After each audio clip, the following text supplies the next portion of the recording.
28 مئی کو وزیر اعظم شہباز شریف صاحب نے ایک تقریر کی اور انہوں نے ججز کو کالی بیڑیں کہہ کر مخاطب کیا، ایک سخت پیغام بھی دیا. تو یہ بتائیں کہ یہ جو شہباز شریف صاحب نے جن الفاظ کا چناؤ کیا اور جس طریقے سے بات کی، اگر ان کی طرف سے معافی مانگ لی جاتی ہے تو یہ معاملہ یہاں پر ہی ختم ہو جائے گا، یا آپ سمجھتے ہیں یہ اس طریقے سے ختم نہیں ہوگا اور اس میں وزیر اعظم کو سزا بھی ہو سکتی ہے؟ بسم اللہ الرحمن الرحیم. اشتیاق بھائی، آپ کا شکریہ کہ آپ نے موقع دیا. بڑی انفارچونیٹ بات ہے کہ ہمارے جو پولیٹیکل لیڈرز جب اسکرین پہ آتے ہیں یا جب کوئی اس طرح کا پبلک میٹنگز کے اندر آتے ہیں تو انہیں اس چیز کا احساس کرنا چاہیے کہ یہ ایسی چیز نہیں ہے کہ جس کی رپورٹنگ ہوگی. یعنی کہ رپورٹنگ آپ کی جس طرح اخبار کے اندر آتی ہے کہ اس کے اندر آپ کے پاس ایک آپشن آتا ہے کہ پھر آپ شام کو کہہ بھی دیتے ہیں کہ یار اس کو چھاپنا ہے، اس کو نہیں چھاپنا، اور ایک سلسلہ چلتا رہتا ہے. لیکن جب سے آپ کا یہ میڈیا آ گیا ہے، اس کے بعد الیکٹرانک ہے، پھر اب سوشل میڈیا آ گیا ہے، تو چوائس آف ورڈز جو ہے وہ بڑی امپورٹنٹ ہے. اور میرا خیال یہ ہے کہ پرائم منسٹر کا سسٹم کے متعلق یہ کہنا کہ پاکستان کا سسٹم کام نہیں کرتا، ہم سب اس پہ اتفاق کرتے ہیں کہ ہمارے جوڈیشل سسٹم کے اندر امپروومنٹ کی بہت گنجائش ہے. ہمارے گورننس کی بہت گنجائش ہے، ہماری پولیس کے نظام کی بہت گنجائش ہے. اس کو کرنا کس نے ہے؟ کرنا انہوں نے ہی کرنا ہے کہ جو اقتدار کے اندر آئیں، چاہے یہ آئیں یا چاہے وہ آئیں جو اس وقت ہیں.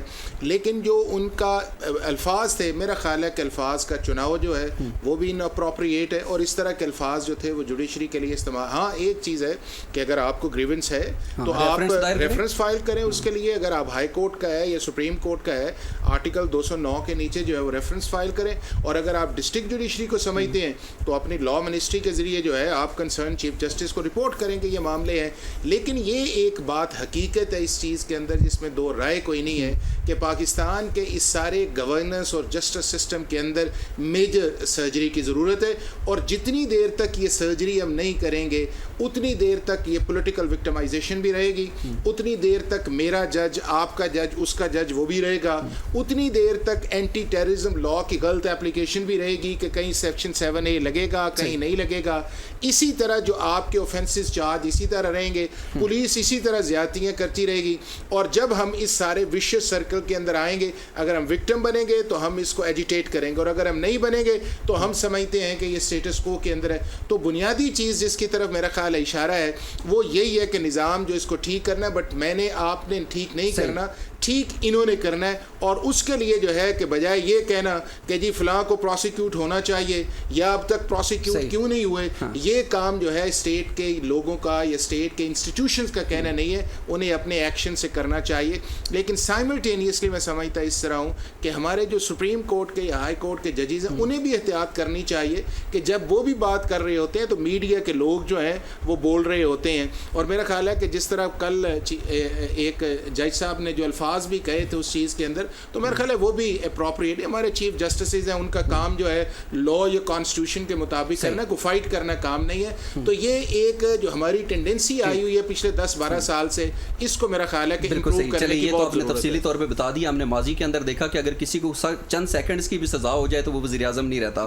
تو یہ معاملہ معافی پہ ختم ہو جائے گا یا آپ کیا سمجھتے ہیں یہ معاملہ کہاں تک جائے گا؟ وہ جو معاملہ تھا سپریم کورٹ والا، اس کو ٹیک اپ کیا تھا سپریم کورٹ کی ایک ججمنٹ کی نان کمپلائنس کے اندر، اور اس کے اندر پرائم منسٹر نے وہ نہیں کیا اور اس کو ٹل رائزنگ آف دا کورٹ کیا اور ان کو ہو گئی.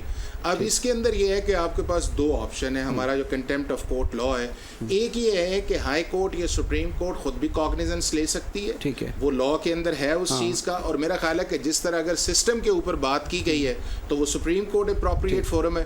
لیکن دوسرا یہ ہے کہ شخص جو ہے وہ انفارم بھی کر سکتا ہے، چونکہ کنٹیمپٹ کا جو معاملہ ہے یہ کورٹ اور کنٹیمنر کے درمیان میں، اس میں تیسرا کوئی نہیں ہے. اب یہ ہے کہ ایک آج پٹیشن بھی لگی ہوئی تھی لاہور ہائی کورٹ بھی تو اس میں ہوتا ہے نا. انفارمر یہ ہے نا کہ میں دیکھ رہا کہ آپ جس طرح بات کر رہے ہیں اور آپ یہ سمجھتے ہیں کہ عدالت کی توہین ہوئی ہے، تو آپ چیف جسٹس کو یا ہائی کورٹ کے جج کو یا اس کے بعد صرف یہ تو نہیں ہے کہ جو پروسیڈنگ چل رہی ہو اس کی ڈیفائنس کے اوپر ہی کنٹیمپٹ ہوتی ہے یا اس کی بائی پاس کے اوپر ہوتی ہے، یہ وائلیشنز پہ کر سکتے ہیں. لیکن اگر آپ نے اطلاع کر دی ہے تو اس کا مطلب یہ نہیں ہے کہ آپ ہی پروسیکیوٹ کریں گے. اگر عدالت اس کے اوپر کاگنیزنس لیتی ہے تو ایڈوکیٹ جنرل یا اٹارنی جنرل جو ہے وہ اس کے اندر پروسیکیوشن سائٹ پہ جائیں گے. لیکن اب چونکہ اس لاہور ہائی کورٹ کے اندر آیا، اس کی مینٹینیبلٹی پہ آئی ہے. لیکن بحیثیت chief executive of the country جو ہے ہمیں اپنی چوائس آف ورڈز کے اندر جو ہے وہ بڑا سلیکٹیو احتیاط ہونی چاہیے اور جذبات کی رو میں نہیں جانا چاہیے. تو کچھ سزا کے بھی امکانات ہیں؟ نہیں, سزا تو تب ہے نا جب کاگنیزنس لیا جائے, جب سپریم کورٹ یا ہائی کورٹ کو کاگنیزنس لے, پھر اس کے بعد ایک شو کاز جاتا ہے. شو کاز کے بعد یہ طریقہ کار ہے نا, بٹ امکانات ہیں کچھ. نہیں وہ دیکھیں نا کہ اگر عدالت سمجھتی ہے کہ یہ غلط ہے اس چیز کا تو پھر ہو سکتی ہے, اور اگر عدالت کو مطمئن کرتے ہیں کہ جی ہمارا یہ مطلب نہیں ہے, اور جنرلی عدالتیں جو ہیں وہ اپالوجی جو ہے وہ ایکسیپٹ کر لیتی ہیں.